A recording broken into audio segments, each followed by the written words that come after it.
This will be a panel discussion on curating authentic narratives. We just want to see how we as curators, art writers, and researchers will be able to draw in an agreement between the two supposed world of art in Nigeria, the southern world of art and the art. Where are we supposed to meet? Will there ever be a meeting? Should there exist distinctly, or is there an urgent need for the two worlds to come together? So for the panel discussion, we have our first panelist, Professor Buhari, who is a very versatile artist, a versatile scholar from the Zaria Art School.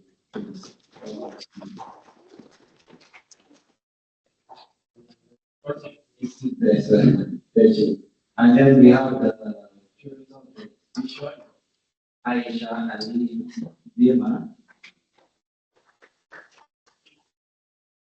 We have from the CCA, the director of the CCA, I don't know if this is right, Miss Oyindamola, sorry, I don't know if the name. Oyindamola. She's executive of the CCA here in the university. She has done a lot for the arts environment and the social media. It's lovely to have you again. And finally, we have Michael from our own very days. Michael said he's the director. He's the museum manager.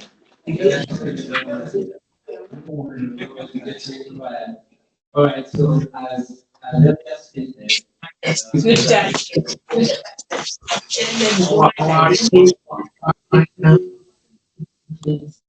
the whole idea of the panel discussion is going to be on how we are going to have an agreement on northern Nigerian arts and southern Nigerian arts.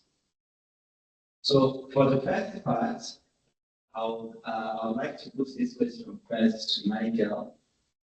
What is your take on contemporary curating in the Nigerian art space? As someone who has, of course, been in the art space for some time, you've been in the performance area, you're in the visual now.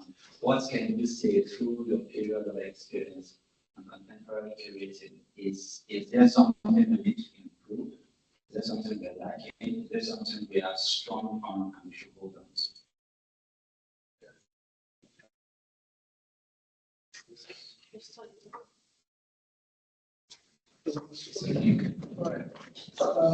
Thank you very much. Good morning, everyone. I don't think there's anything that cannot be improved on. And so yes, the contemporary art space in Nigeria definitely needs work, like every other practice. What specific areas have been looking at? I think the strong points first, we have to talk about the positives. The strongest positive for me is the abundance of ideas, the abundance of stories to be told. There's an abundance of stories to be told here, and we are aware of those stories. And the proof of that was from the curatorial call that we put out in 2022. The stories were rich, and it was a hard time selecting a curator. So we actually had to select two curators. It wasn't just it was supposed to be one, but we ended up picking Aisha and a second person whose work we will explore going further down the line. So yes, there's an abundance of stories. We have a lot of young people who have stories to tell and who are not afraid to tell those stories. Where I think that the work needs to be done mostly is in the way that the stories are told. So it's one thing to tell the story, and it's another thing to be able to articulate those stories properly. And we say all of this in the context of our engagement with curators since we opened in 2019. It is one thing to have a story, and it's one thing to be able to tie it to to the works that exist, to the works of artists that exist, and researchers that exist. And for that, for a curator to really, to really be grounded in being able to tie the ideas and the stories that we have to the works that are available and to the works of artists and researchers available, it's important to strengthen our knowledge base, first of the arts community and of our art history. It's very important that so from our observation, we have seen that, that little gap, that perhaps we need to, strengthen our knowledge of art history. And as long as we do that, as long as we are continually in the learning process, which is why we have workshops like this, we will improve. But yes, we have young people and we are smart. Thank you. All right. Thank you very much, Michael, for that. I'll come back to you on that. We already talked about stories to be told. But this question will be going to Professor Jeremy. As an experienced artist coming from the north yourself, what has been your experience with curators from the mainstream? I wouldn't want to be particular if it is southern or northern, but curators generally, mainstream curators, what have been your experience? Well, I have a little experience on curating. I have a little experience of curating, and it was introduced to me by a course from my professor in 1986. That's Brad. Not Brad, sorry. Tony Sharp, a printmaker, school in England. Came to Nigeria in 1963, teaching staff. So when I joined the staff of ABU, he said, Jerry, how many artists do you have in Zaria? So I said, I have to count. So I counted, and the industrial design department, the fine art department of Oseghale came surprisingly 56 artists teaching in Zaria. Are they painting? Are they working? That's a different story. So it's okay. I'll give you an assignment. I want you to organize a staff art exhibition this year. I think that's how my curating started. And then, of course, several years later, a lady from the way to school in SOAS came to do a master's in department of art history, and she wanted to do research in curating. Unfortunately, all the professors in art history said there was no section like that she couldn't do. But I was lucky, I was head of the department. So I remember my letter of appointment was to give academic leadership in the university. So even though the professors talked to me, I put my feet down and I said, she must be given admission because she looked for how to assist her. And that in itself was what launched me into a deliberate interest in curating. And you know what? She went back to London and brought you all those books, journals for the department. Now, over the years, I've done, curating, I've curated maybe about 15 or 16 art exhibitions, mostly, surrounding my colleagues. And the idea was to constantly have an exhibition in which lecturers were able to show their works so that the students can see what the lecturers are teaching, and so they can have a more, if you like, respectful engagement. Because there are many lecturers now who, because they wanted to be professors, have left practice and they are writing. And so the writing has suffered, the student practice has suffered. So you have lecturers who teach when they don't practice. That is what is killing the Nigerian universities. So coming back to curating, I had the privilege to relate what I read about. I'm very fascinated with. That's one thing you should let me share with you. I have a database of all the biggest art exhibitions in the world. And it would be nice for you to have access to that and try and find out who are the curators, what kind of strategies or agendas they set out to execute. As an artist, I hope I'm not going to sound contradictory. I'm very wary of curators. I'm very wary of curators. I'm very suspicious of curators. Maybe because I've also done, if you want to say, quack curating, and I'm very critical of curating because I teach students a course called, at the undergraduate level, we call it studio practice. At the postgraduate level, we call it professional practice. And part of the course content of those courses is to help the student on graduation know how to engage the practice world. Of course, including art critics, curators, journalists, art buyers, art connoisseurs are different from art collectors. They are different from art dealers. Okay? So for me, I'm always finding myself like the sandwich we have today. Just now, we had the sandwich, we have bread in between, there's cucumber, there's some funny cream. I don't like cream, but I have to take it, so I won't get choked when I swallow.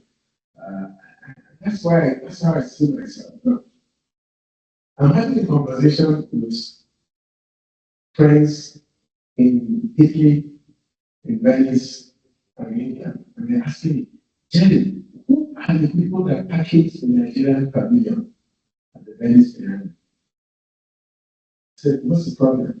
So, well, it's all about diaspora practice. I said, so what's wrong with that? Because, you see, the curator is like a midwife. If the midwife decides that the mother-to-be will have a dead baby, so she's going to have a dead child delivered. She wants a living child, she's going to have a living child delivered.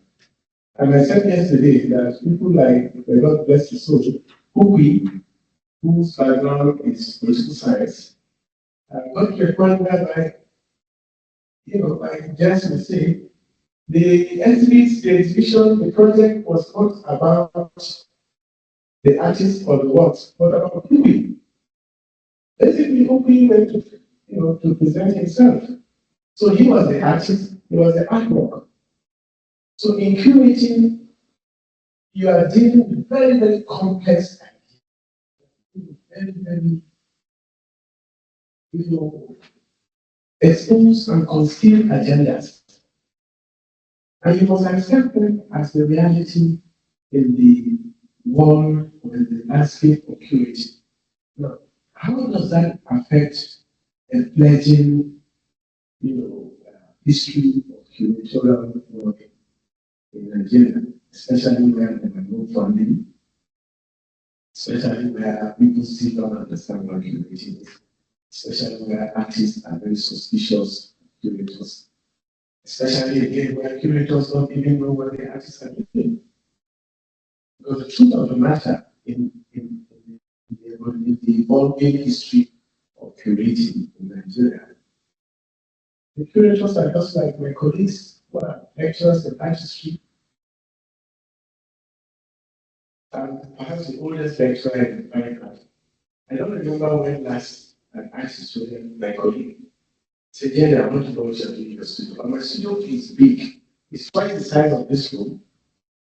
And it's open, doesn't have a door. And my art history colleagues will drive past. They see lights about 1 a.m. They're not curious to know what I'm doing. When you ask the decision, no, we have the tools. I don't need to see you, I don't need to engage you to talk about your work. Okay, let me stop here. That was quite interesting. And what you just said is actually going to be, it's more like a prompt to that question, which is going to our curator, Aisha. Aisha, you are the curator. Just I suggest Michael talked about stories. Professor Jerry just talked about curator making himself, or that his presentation that has also is that what it seems to be like a shift in the vocal discourse from the artist to the curator. So what does curating narrative as a northern curator mean to you? Are you sure the works we have here are not the ideas you're trying to put into the society? Are they the ideas of the artist? Do you exempt yourself from the work? Or are you more like the maestro who sits and then just throw the button and then the artist fall out, the musical player just play the whole thing while you just have the head. So that's just my thought. So what is curating to you as a modern artist? So for me, curating is something that is very tricky. It's very delicate, it's very precarious, and every time there's risk of the focus being on you, and it's something that I dealt with a lot in this exhibition. I remember telling my friends as they went next door, going to congratulations, Aisha, for the post for this exhibition. It's not about Aisha. But then also, I guess when you have about 40 artists in the show, it's easier to focus on one person. And then curating itself is an artist, an ever evolving artist, is very, very tricky. And this is like Professor Buhari has developed this continuing position as an artist curator, and the other I don't know how to be the artist, and I just have to focus on the curating. But yes, and many times when you're curating, you become like an orchestra director, right? Musical director. Art is there, the tools are there. Sometimes maybe put them together, maybe arrange them, right? Tweak the sound into this, might have people look at it in a bigger light. But the most important thing for me when working, especially on an exhibition like this, that positions itself as something that is speaking for a region as wide, for a group of artists as wide and as diverse, was to speak with as many of the artists as possible and have that conversation with them. And to make sure that in representing them, I wasn't misrepresenting them. I wasn't changing the message. And to find ways to redirect the attention to them, to find ways to push that inquisition about their work and about what they say, and to create more opportunities for them. And as an upcoming curator, I work a lot with my friends and my peers, and I do not intend for any work that I show or any artist that I work with, or me to just do that whole exhibition, show them and discard them as I continue with the university. I know what the artists whose work I'm not personally interested and invested in. So I might maybe do a show with people, but I make sure I hand it over, or I talk about your work to another curator, to another person that I know is more competent in the way that I can help you build. And I think that is the essence of curatorial practice. That care, to continue to care for the artists you work with, for the environment you work with. That's quite lovely. I'll come back to you on that. There is a very strong point I'd like to get friends, curators, and friends. What does it mean? Authenticity now. You see the narrative on the authenticity of friends and everything. So to you, Oyindamola, you're working in a center for contemporary African art, Nigerian art. So could you, the discussion we've had so far on the curators, authentic narratives and everything, what is the position of such centers in finding a change and redefining the landscape of Nigerian art in that from so far as we see, the whole idea of AREWA is to explore. There is so much people from the north that I'm pretty sure you've seen quite a lot of artists here in Lagos, but there are a lot of them you haven't seen their works there. But if you ask Aisha, she'll be like, oh, these guys are quite friendly, in what they do. So what kind of role will such an organization as yours play in bringing these discussions and redefining these landscapes? Thank you.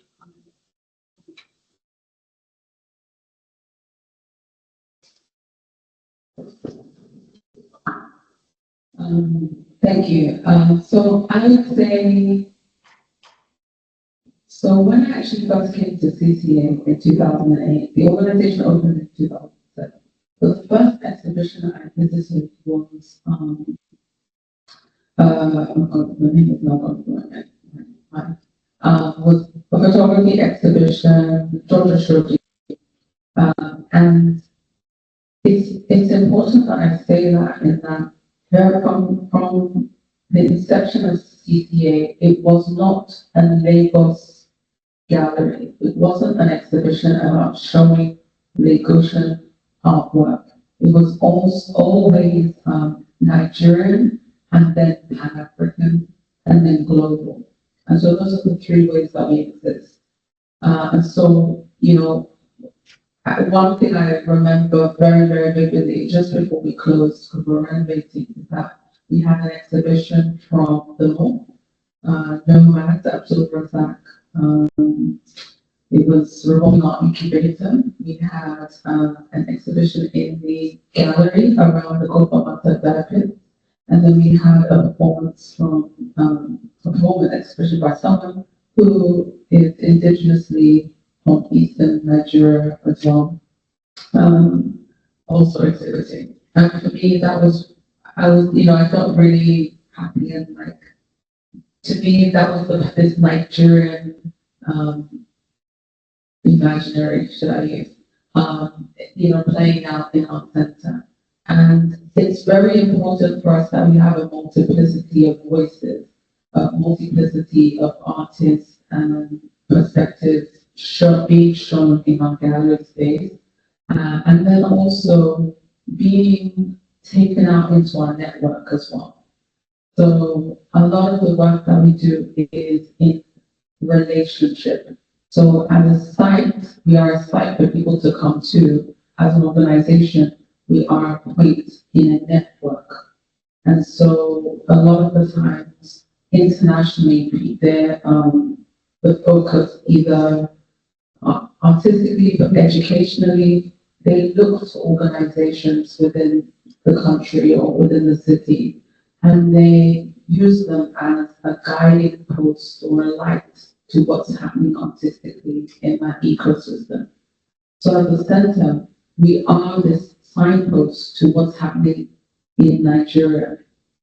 And so, a lot of the time we get people writing us, can I show an exhibition? Can I do an exhibition? So we're not a gallery.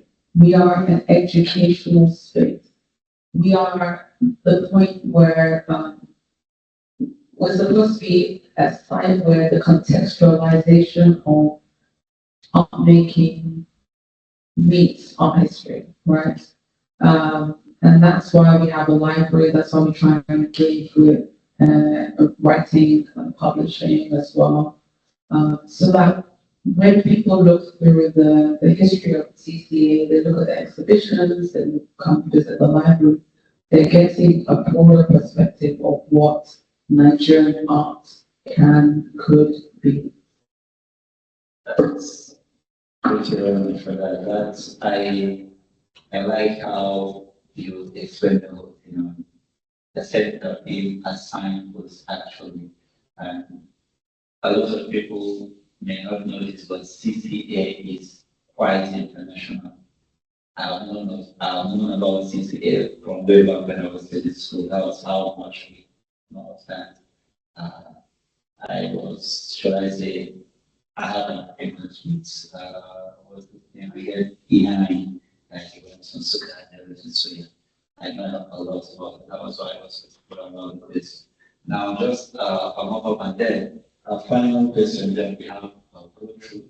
So that's point. I'll still come back to you. In perhaps I'll love this final question to start with you. I intended it to be for Professor Jerry.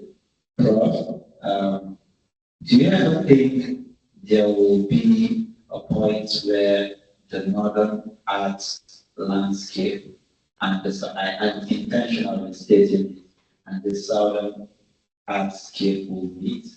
Should they ever meet? Is it necessary? Could they just exist in their different world? Because I did a little research on this AREWA, and I noticed that Maya Bonekila is not actually a small artist.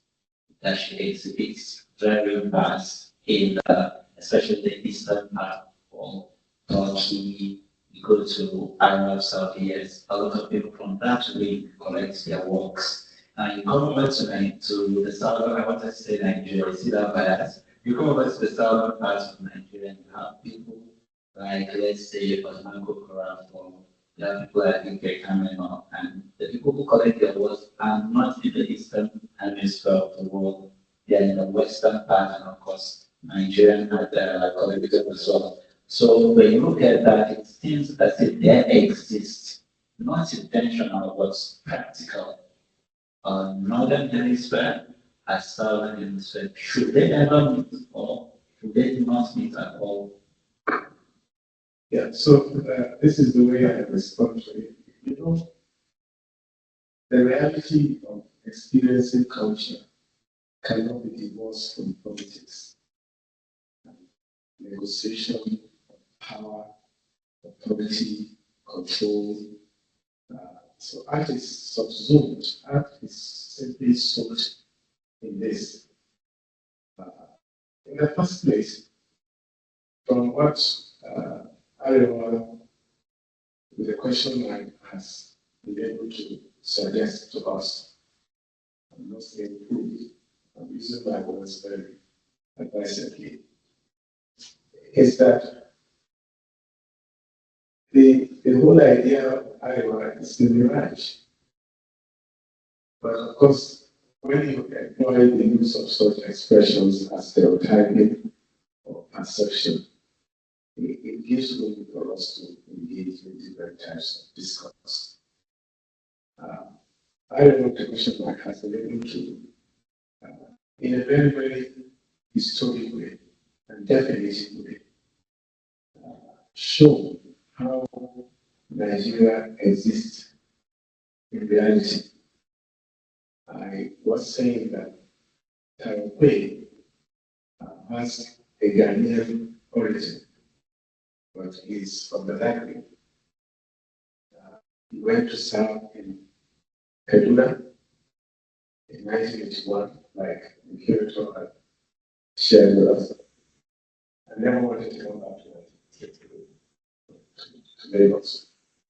So this whole idea of North-South is a construction that we have deliberately or dubiously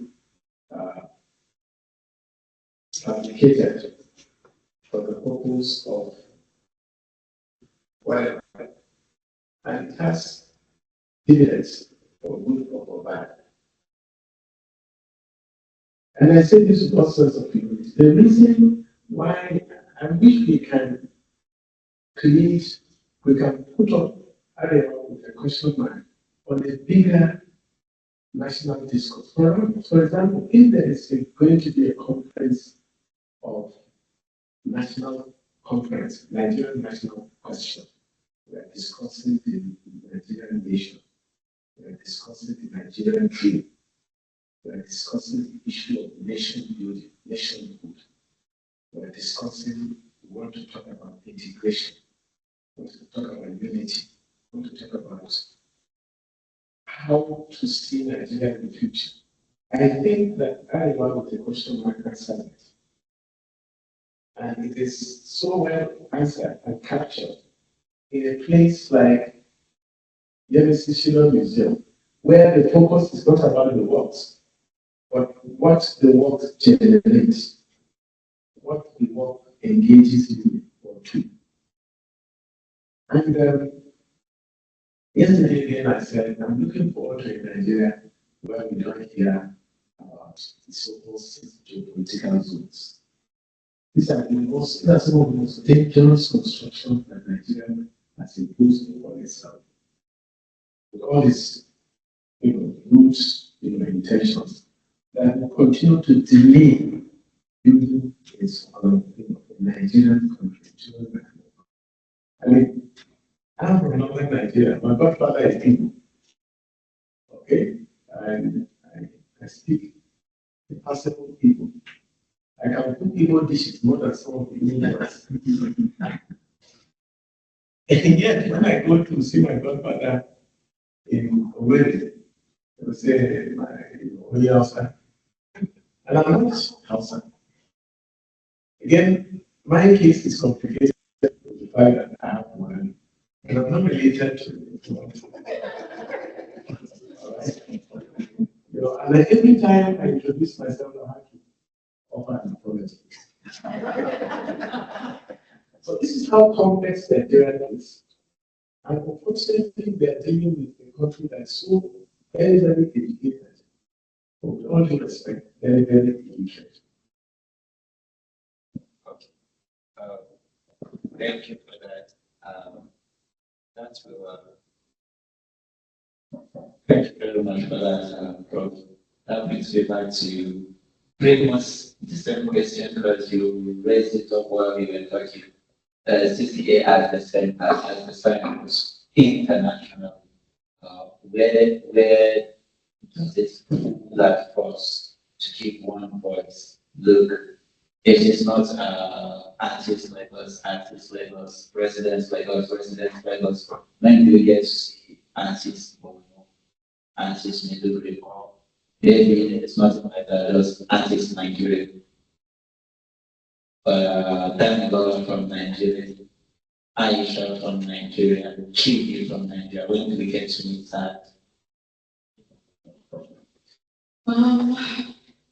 It's an interesting one. I think maybe it goes back to what Aisha was saying. As curators or as directors, of course, a lot of what we do will relate to our perspective or things we're interested in. And so what I like about Yemisi Shyllon Museum was that they invited a curator to come in and bring their perspective. And I think that that's a way that we can broaden the kind of art we're sharing through inviting and through partnerships. So at CCA, we partner a lot with other organizations. We partner with other curators as well. So like I mentioned, the Women Art UK that have come in. We recently did a partnership with Festival in Kaduna as well. And so that is how we're attempting to be more, to showcase more of Nigeria. And so maybe I think I should specify in that I am not whole thing. So I'll use myself, I am not whole thing. I cannot speak for everybody. What I can do is recognize the voice in other people and empower them or platform that voice. And that's what I try to do with CCA. So if, like I mentioned, the festival in Kaduna, ask me, Oyinda, I was not going to go to Kaduna and do a festival in Kaduna. I was going to find somebody who was doing an amazing work there and empower that person to do that and partner with that and amplify the message through my network. And so to me, that's the way for us to do that, by having as many networks as possible, by pooling our resources, by being a symbiotic organism. So I always say CCA is,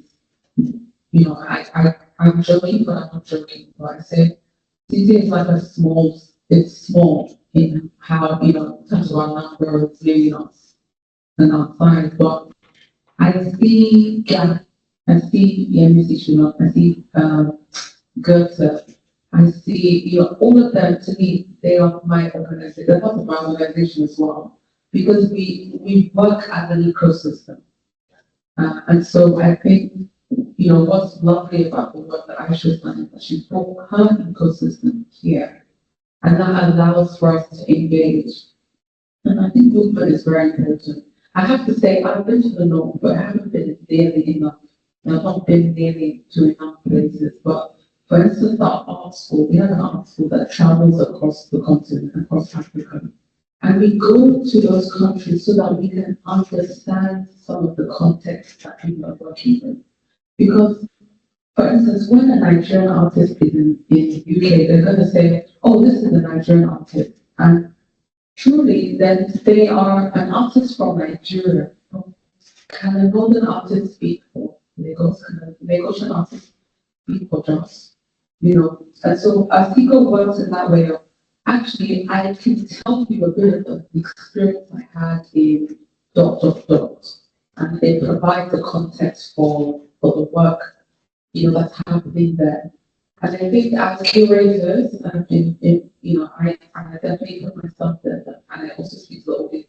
It's important for us to go move between spaces, learn the ecosystem, connect with people, listen to the artists, to studio visits, to visit into cities as well, so that you can learn the culture that surrounds the art that is made there. And I love what Prof just said in that, you know, it is politics. And something, you know, just about what speaking, a lot of the work in contemporary art is not about the art. It is about the culture, the context that it was made in. It's not necessarily about how beautiful the picture is. What most contemporary artists are trying to deal with a topic, and art just happens to be how they're able to deal with that topic. And so I think, you know, for us as curators, we should start learning about the topics that are, you know, related to different contexts. You know. I think yes, we'll have to look towards the floor now. Anybody interested? Sorry? Okay, yeah, sure. So just to add to the question asked about northern and space and southern arts. Historically, we have met in many places. Yesterday, as we talked, Professor Buhari made a reference to, you know, the roses in the fair, the Nocturne, Kota, Boku, and that transmission, that triangular transmission of art that has happened. Some of the most popular depictions of the growth in Nigerian art have been by similar artists. And even in the formation of what Nigerian art is, that discussion happened in Zaria. Why is Zaria not in Europe? Right? We can ask that. But when that conversation happened, the first symposium of Nigerian art, which is a symposium, a study that I went out very, very important on this exhibition. And at the time where what Nigerian art was negotiated, unfortunately, we did not have northern artists on that team. The first northern artists existed, but outside the academic context. By the time northern artists began working into art school and graduating art school, that negotiation had happened. And there has not been a second discussion about what is Nigerian. That symposium never answered the question, but it said with you. And from there, we have had cultural workers, curators that have then continued to negotiate what Nigerian art is in other spaces, mostly Western spaces. And when people come from the West, they mostly come to Lagos. We see the big events in Belarus, the art exists all over us. Which is why, again, this exhibition, I feel is timely, because I think that it is time that we sit down and renegotiate what Nigerian art is. It's calligraphy, Nigerian art. I love calligraphy. Have we reached the natural synthesis in our calligraphy?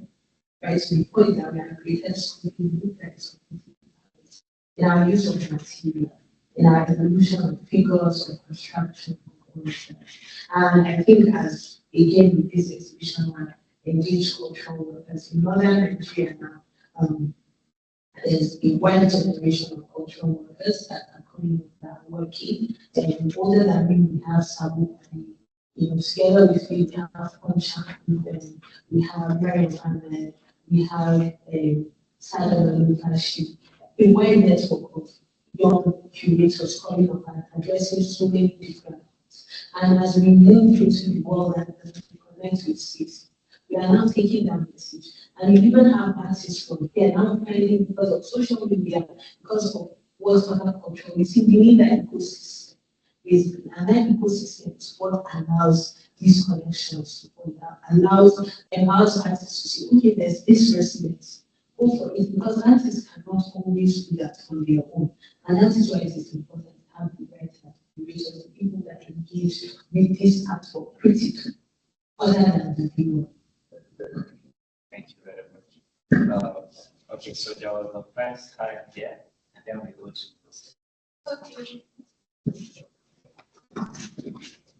What we are going to start with all protocols for that.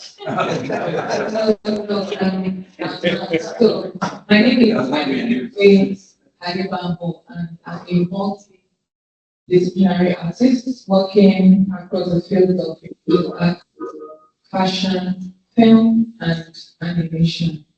And I've been a curator for visual art and other events. And during the lockdown 2020, I organized and curated an exhibition online that people could watch from the comfort of their homes. It's still up, it's on YouTube. It was a visual reality exhibition, and I mean, it did well. No work was sold, but the intent was really for the fact that since we couldn't go out, we couldn't go to exhibitions, can we see artworks from our homes? So I will be brief. I have several questions. They're all related, but with what I've said now, what I want to ask, one of the questions is, this beautiful exhibition, will it be online?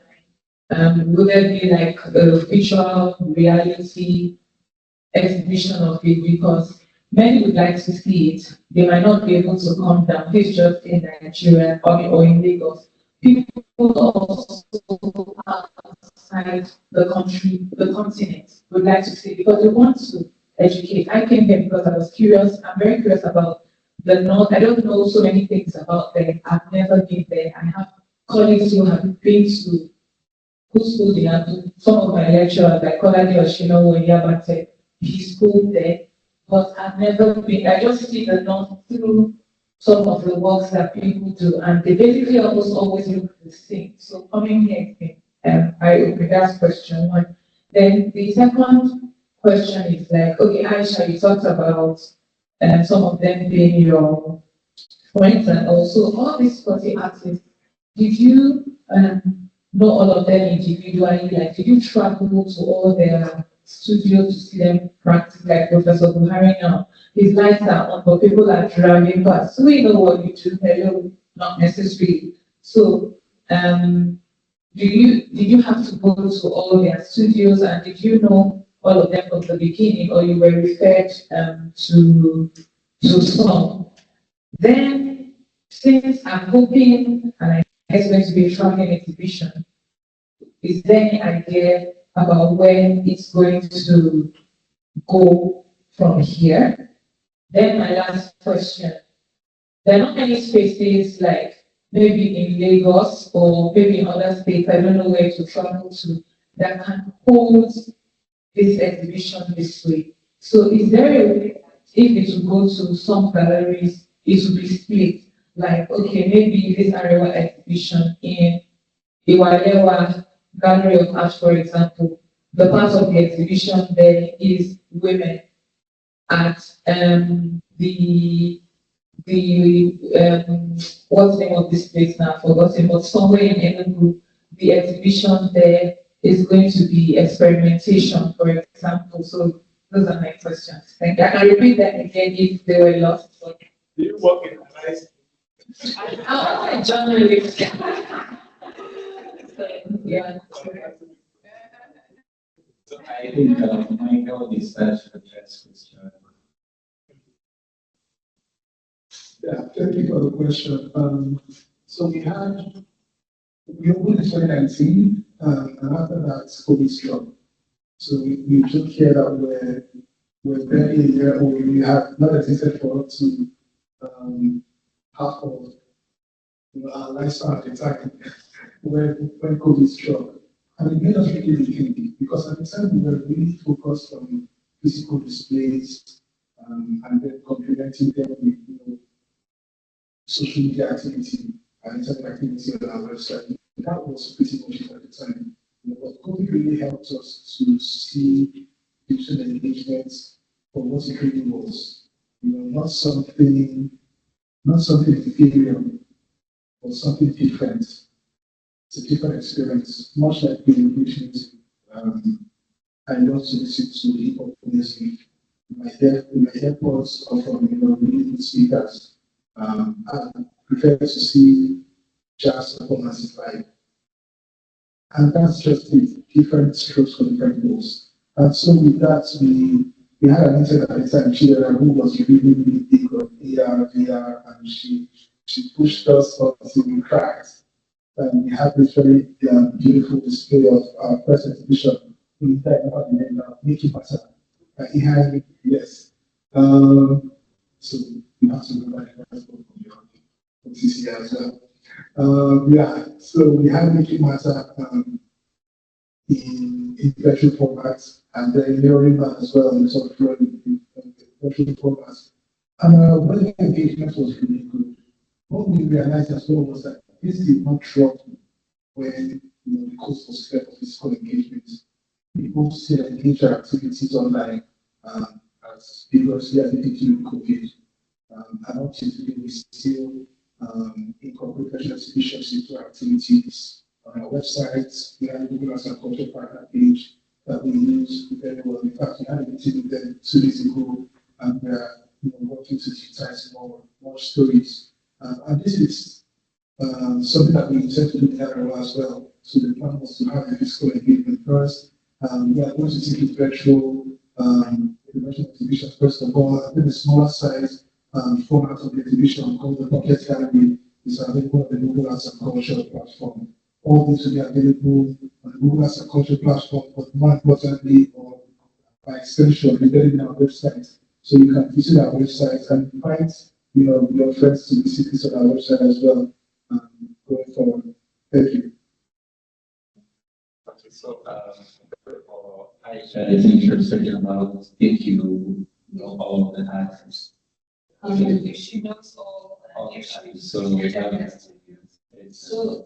I'm going to say, I'm calling from the school, I'm my co-curator for this exhibition because the studios have not invested for me to represent some of the artists who were in studios. But for the most part, I did try to visit as many studios as I could have long conversations with the artists.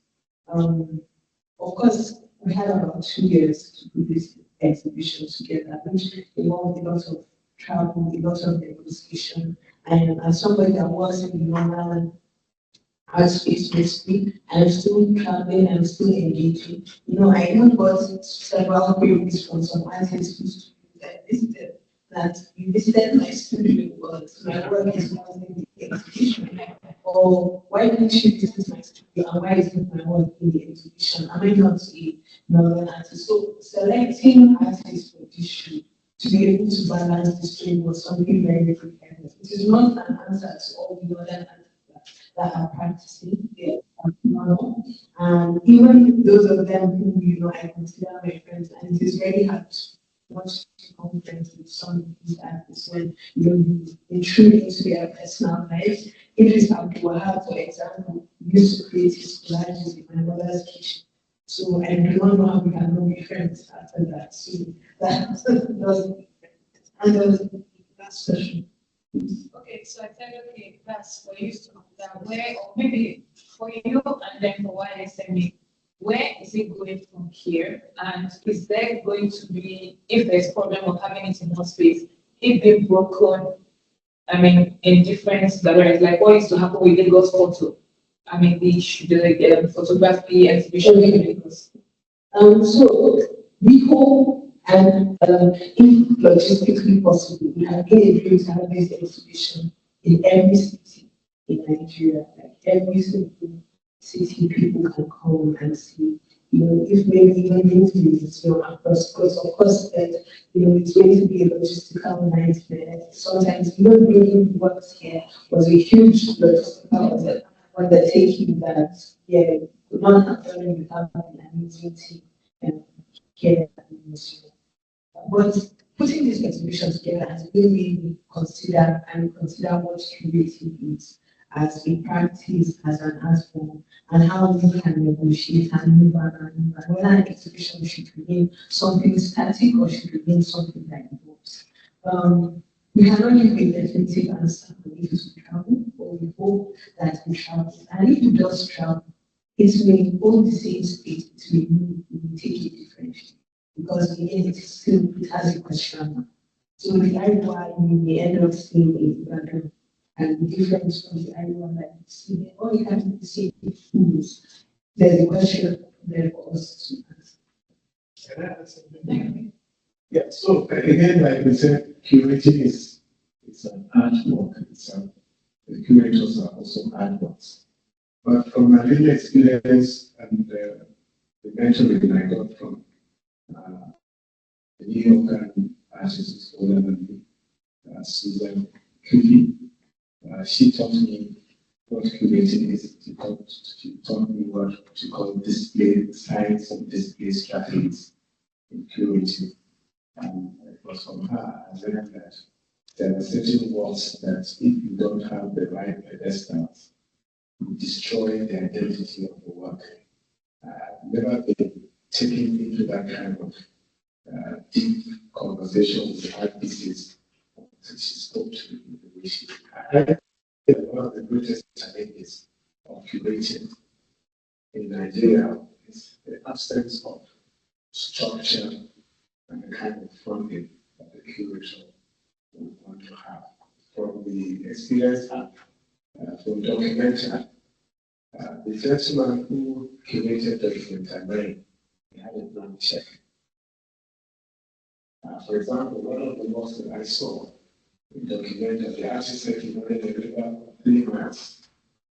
So he had to create an artificial river of 3 miles. The money was Another artist wanted to create a lesser device that can send sounds to the moon, and the moon will respond. And it was provided.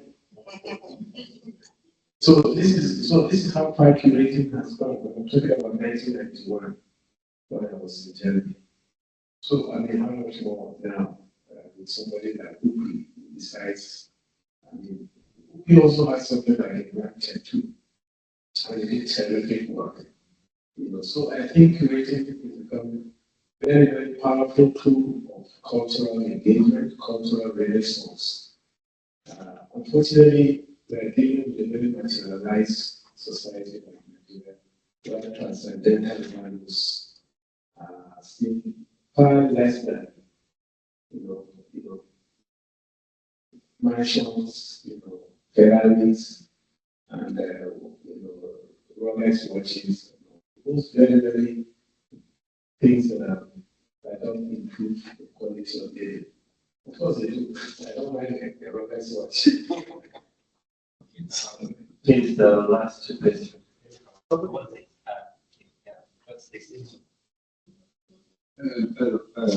everybody. My name is Fakeye. I'm realized that. My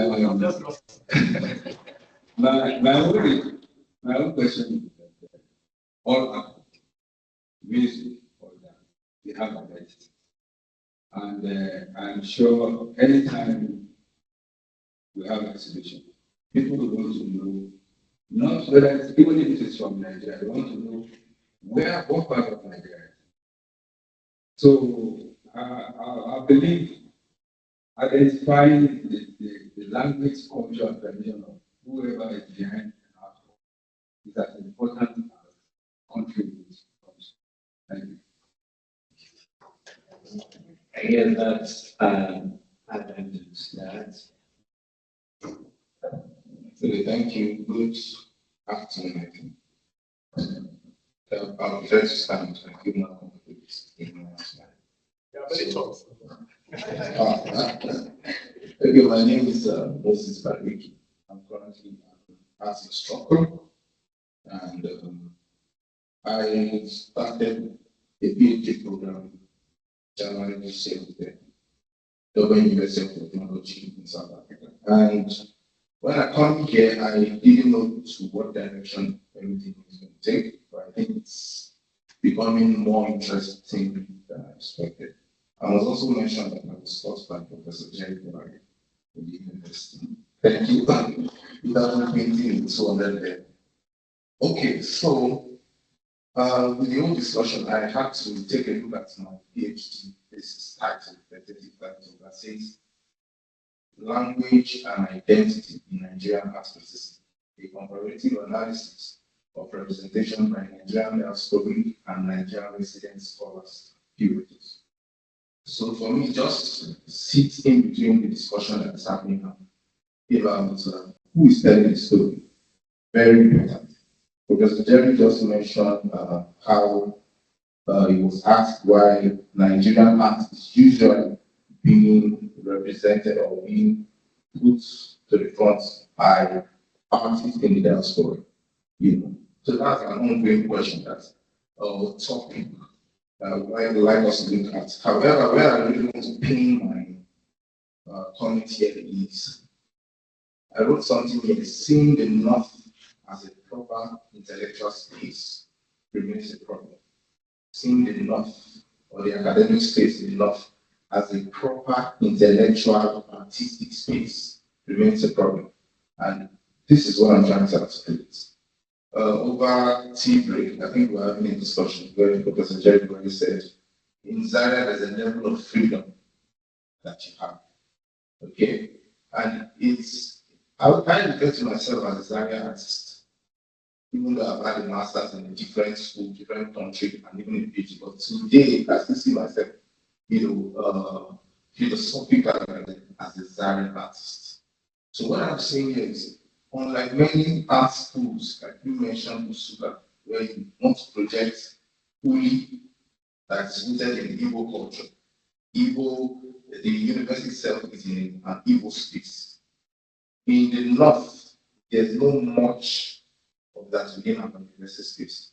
For example, most of my lecturers are actually from the North, from Professor Jerry to Shem to Dan. All of those guys are either from Kaduna, Jos, Benue, Plateau, and all of those things. But there's a certain level of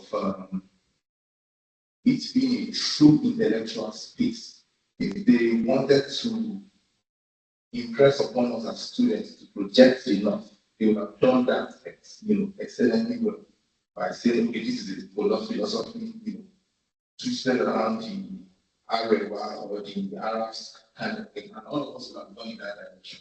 But I think the North should be credited as a true, or to be projected more as a true intellectual space, in the sense that they are not in any deliberate way trying to pin on you what is inherent in their culture. And it should not be taken away from them, that what is happening in that space is truly normal. I don't know if you understand what I'm saying. Their ability to exist in that freedom is actually normal. Because you have a lot of misconception.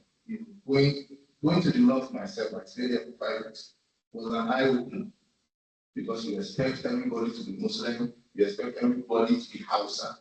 And then I realized that there's the Bima, there's the Das, there's the Bachama, all of those different tribes. So for me, I see the North with an ideology that is actually not very well placed. Do you understand what I'm saying?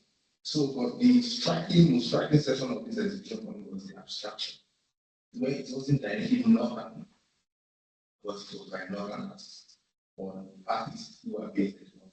For me, that's the real projection of what art or what the identity of the North is. It is disappointing to us in the South to see that it's actually that way, that they feel to be the audience are actually we present themselves to be more intellectual in their display or rendition of art than we think they are. They have decided not to really like tie themselves down to the culture, but to open. Like you made reference to Jacob Jackie's work. That's nothing has anything, doesn't have any connection with it. But that's the essence of what I think artificial representation. So that I don't go on next. All right, I would like to share, I think that's about their story.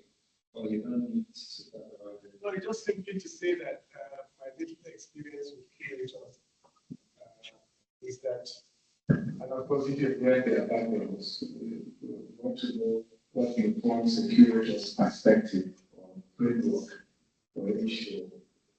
Either the curator is dancing to the thunder, or the curator has, it depends on how independent the curator is. It depends on how the personality of the curator is brought to bear. I asked questions, I asked her, for example, Andrea, yesterday, why, they were asking me, so what did you come to the exhibition in Venice? I said, I don't think, I know. And in fact, you guys, I spoke like a journalist, but it's not for me. There are people on the streets are saying that we went there to market diaspora artists. And for the teacher, so my students are going to ask me when I get back to class.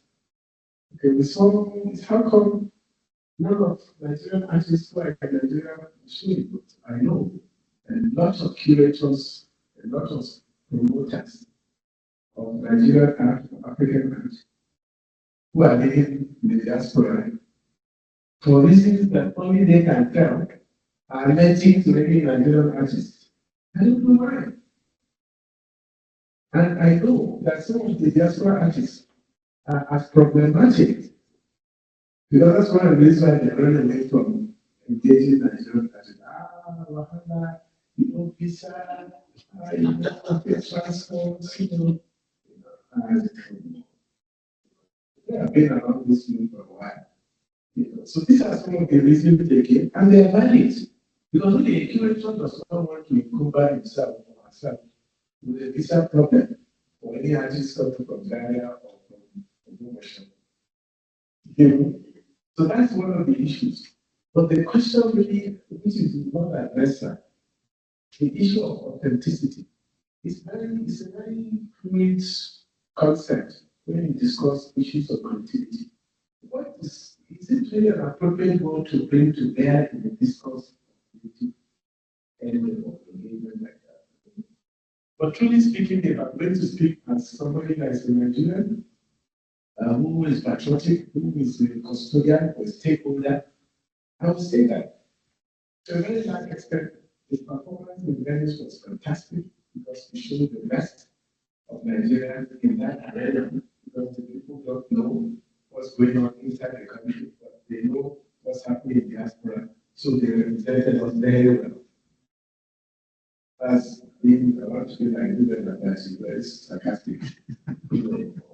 But for truly speaking, it's a double-edged sword. I mean, with the Minister of Culture, be impressed when that's issue knows. It's very impressive to see that all the works are fantastic. Yes, because but she'll be very happy because the Nigerian artists there are international. So very good, for diplomatic reasons, they are very international. We project, we market, fantastic, Nigeria and all that. So it's a very good marketing, platform for the Nigerian country and for the country, for the government that is struggling for the challenges of the country. But truly speaking, also, a serious cultural or culture minister will also leave the hall asking herself questions. Were we really authentically represented? I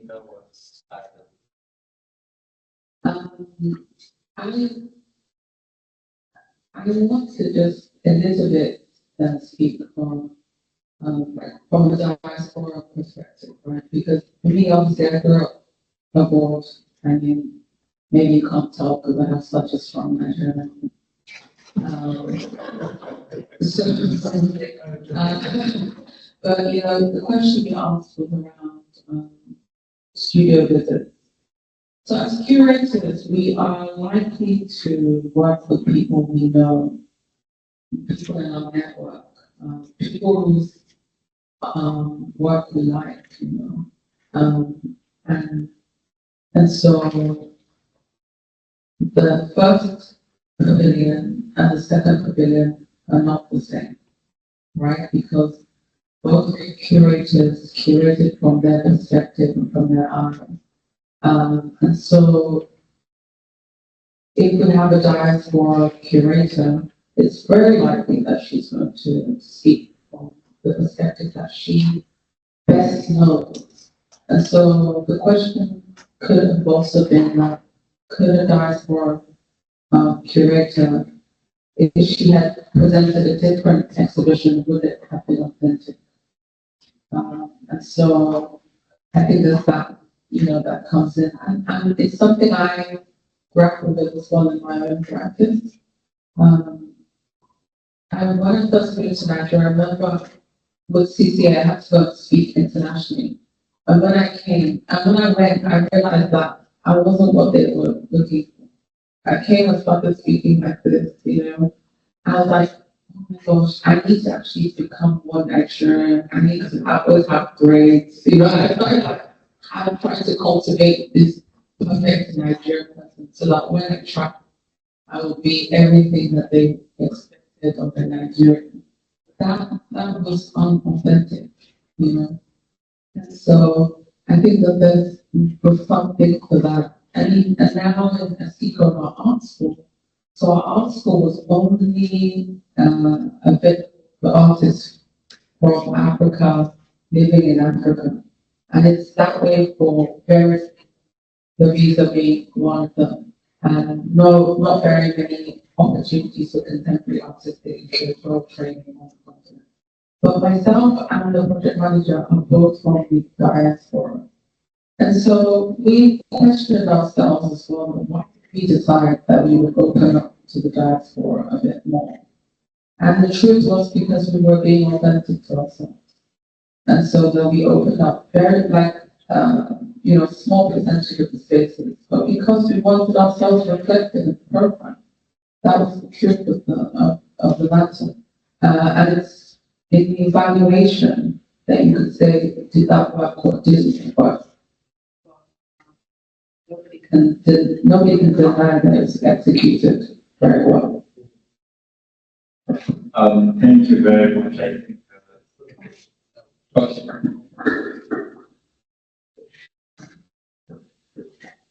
just to complement what Oyinda and Professor Buhari have just said, Professor Buhari said earlier that, you know, curatorship is art in itself. It's creativity in itself. The basis of art is experience. The very core of art is experience, and for the artist, the aim is expression of your identity, of your personality, and sometimes of the experiences of the personality or the ideas of others, however it may be. This experience of Oyinda's, it cuts across. So it could also be the reverse for a curator locally who is trying to do something on an international stage. And one can struggle with that, quote unquote, imposter syndrome. I think the solution to that is just stay an artist. In the sense of being a curator, you just stay an artist, and the rest will figure itself out. The idea is not to the idea is to think, for yourself and express what you want to resonate with the audience. And it's not to be quote unquote loved globally. There are artists whom I do not like, or whose works I do not like. I cannot be bitter for that. Neither should anyone else here. So we should move with that because that positivity is at the end of the day freedom to express. As long as we stick with that, we'll all be fine. Thank you. One sentence, I think, yeah, I think that as curators, we cannot, or one curator cannot solve every problem or answer every question. At every point, we are bringing our point of view. At every point, we are bringing our own ideas into what we curate. If maybe I had curated Nigerian exhibition as many spent have been doing other Nigerian artists, because right now that is what I am interested in. But I do think that as curators, as architects, we have the responsibility to always explore and always know more. Now I am focusing on artists in other Nigeria. But if you ask me what is happening in Osaka, if I do not have a few answers for you, at the very least I can point you in the direction of a curator that is working in Osaka and be like, oh, this and this and this is also happening in my definition of what Nigerian art is and in the possibilities of Nigerian. And tomorrow I'm going to admit to see what is happening at school because it is interesting to me. It's not my work, but I have to know what is going on in space. And I think that is our greatest responsibility. To have that curiosity and share that curiosity and to not stick to our limited view as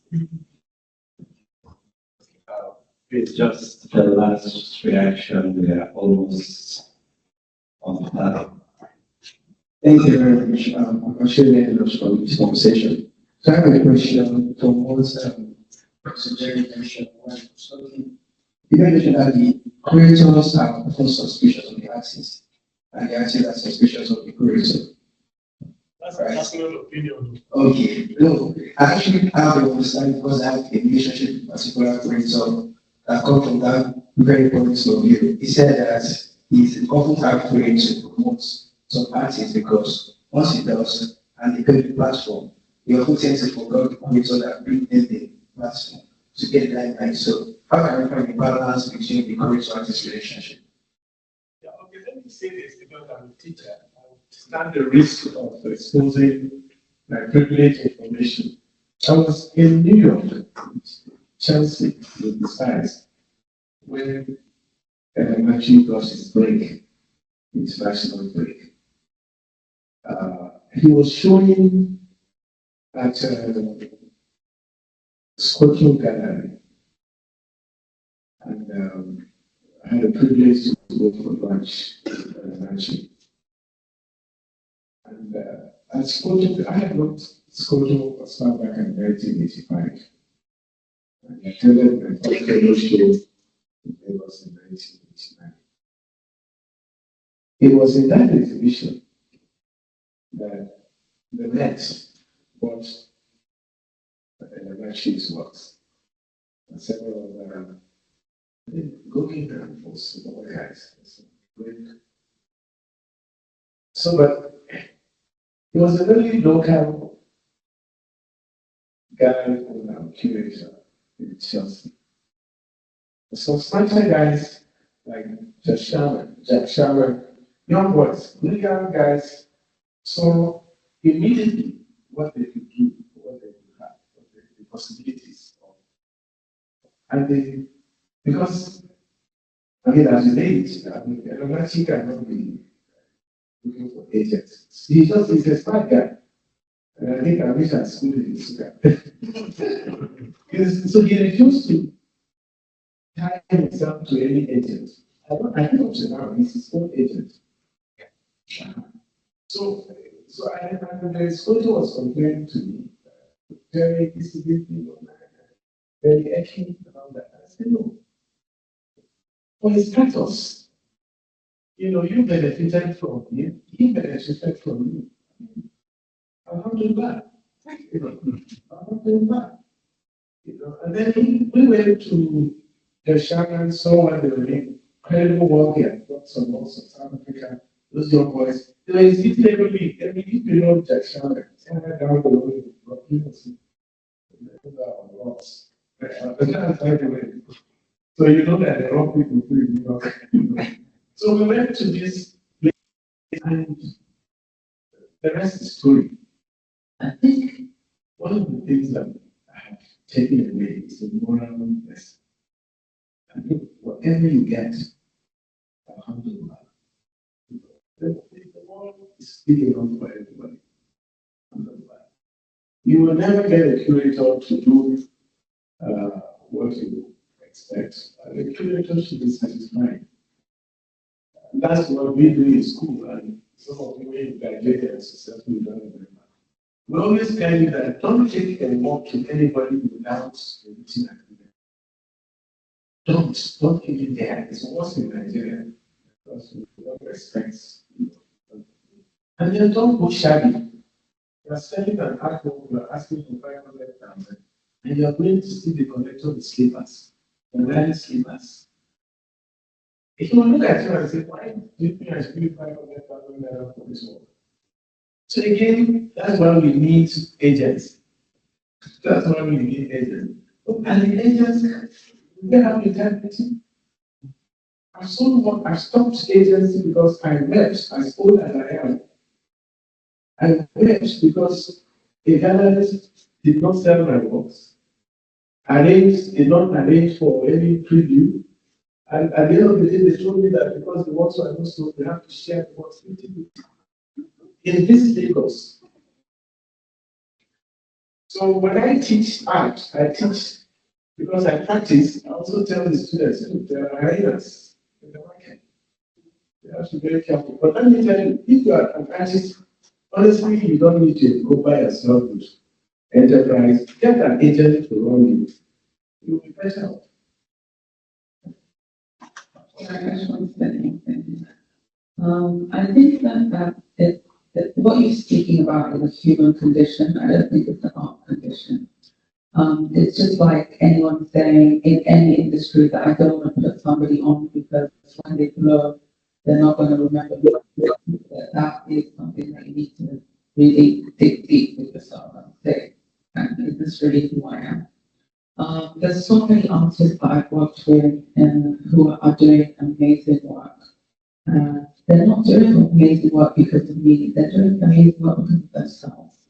And I think as curators, it is important for us to recognize that the most that we do is provide a platform or context for an artist, but we absolutely cannot take advantage of the gifts that God has given to them to do. You know, I have a specific artist who has done Venice twice, and anytime I see her, she will say, you know, what you did the first time I did this, I said, you were phenomenal, you were amazing. I worked with you because of who you were, not that you worked with me and I made you anything. And I think that's accurate to know that. And I think it's important to know that the relationship is symbiotic, exactly. So I am trying to explain something that theme, like AREWA is I just trying to understand what the North looks like. She's understanding that by putting these different artworks together, you know, and this is an understanding. And that's how she was able to do that, because she was able to find artists that, you know, you could do that, and as curators, that's what we do. But we don't by any chance own anybody or own anybody's career. I think that's important to be able to separate that and to even champion people and celebrate artists who have gone. Because you have a career as well, and hopefully your execution is what gets you, elevates you, because every time you do something, you're executing to a level, not that you have tied yourself to somebody else's artwork. Thank you very much for that. We'll just take one question that's on the line, and then that will be it. Okay, so I will read out the question from the participants online. What is the future for art and other curators in northern Nigeria? How can artists and curators get more attention / gallery representation from institutions or gallery. Okay. That would be to So as someone who's living and working in northern Nigeria, we can see, measure that the space is growing. As I mentioned, compared to 5 years ago, there are many more curators working in the space. Even here with us present today at this workshop, we have someone from AREWA Creatives all the way from Kano. She made the journey from Kano to come here. And that just shows you the type of enthusiasm, the type of dedication that we're having in this space. We have Art, it's a yearly festival. I think they're going on to their 50th year now. And every year they continue to grow in measured leaps. In Kaduna, we have Art, we have, forgive me for forgetting the name of the entire organization, but we have the Utu Art Gallery started by Sandra Flashi and some Ajay. We have the curators, Mary Ajay, in Kaduna. In Abuja, there's almost a new gallery opening every month. In Kano, we have new galleries. In Maiduguri, in Gombe, we have the Northeast Festival of Arts happening later this year. So the space is growing. I don't think that it is time to give up just because we see that there's an underrepresentation. It is a time for us to connect and to continue to work with one another in northern Nigeria and across the Niger, in southern Nigeria and the rest of the world. Is there a place, like, is there a calendar? Is there anywhere? Because if I was not in this room, I would not hear all these things you're talking about that I've never heard. So is there a place one can go to get this? I don't know if perhaps we will have more of that today, please, just because of time. Yeah, please, just very short. Yeah. So I was going to say that number one thing is relationships. As an artist, you need to have relationships with curators. If you're an artist and you don't have a relationship with a curator, then you don't want to exhibit, as far as I'm concerned. So I encourage you to have relationships with people who program and who deliver exhibitions. Obviously, we live now in a more digital age, so you can reach out to people digitally. People DM me all the time to show me their their portfolio exactly. But I should say that don't just reach out to curators willy-nilly. Also think about your own practice. There's no point if your practice is, I don't know, surfboarding in the south of France, that you send your work to someone who's focused on indigenous culture in Australia, that doesn't, that around work water. So think about who you're sending your work to, the kind of curator who is interested in that kind of practice, because then they can champion your work. When I travel internationally, I'm speaking about people's work. I'm connecting artists I'm working with projects and producers or exhibitions internationally because I am interested in their practice or I'm aware of their practice and then I can connect it. So that's it. All right, thank you everyone. Please, the discussion doesn't end here. We can always, and that's one of the reasons why we are here actually, to connect, to meet, and there is no conclusive discussion here. We have not sealed the deal. It is a dovetail. The dovetail meaning it just keep expanding like the chaplain, what's it called? The chaplain. So we just treat the chaplain. It flies in that dovetail. You connect, you meet people. Just to let's say you want to ask Aisha, you can still meet her to get more from that. We'll be having lunch now. So lunch we can then. Just a minute. That was my task I just wrote. So the next people will have is the talk. We'll have the talk from as part of Africa Filter, the head of advocacy and right. Africa Filter, Mr. Oyindamola, We'll have that, and then while the talk is going on, after the talk, we'll have lunch. We'll have the lunch packed and brought to the museum so that we don't spend too much time on the, I don't know if I can call this island, but it's quite a pilgrimage back, back to Lagos with the activities. So yeah, it's really a try there. Are you still going to have a fireside for those that time? Yes, so that's what we're looking on to now. Yeah. Thank you all very, very much. Yeah, I'm sure we all know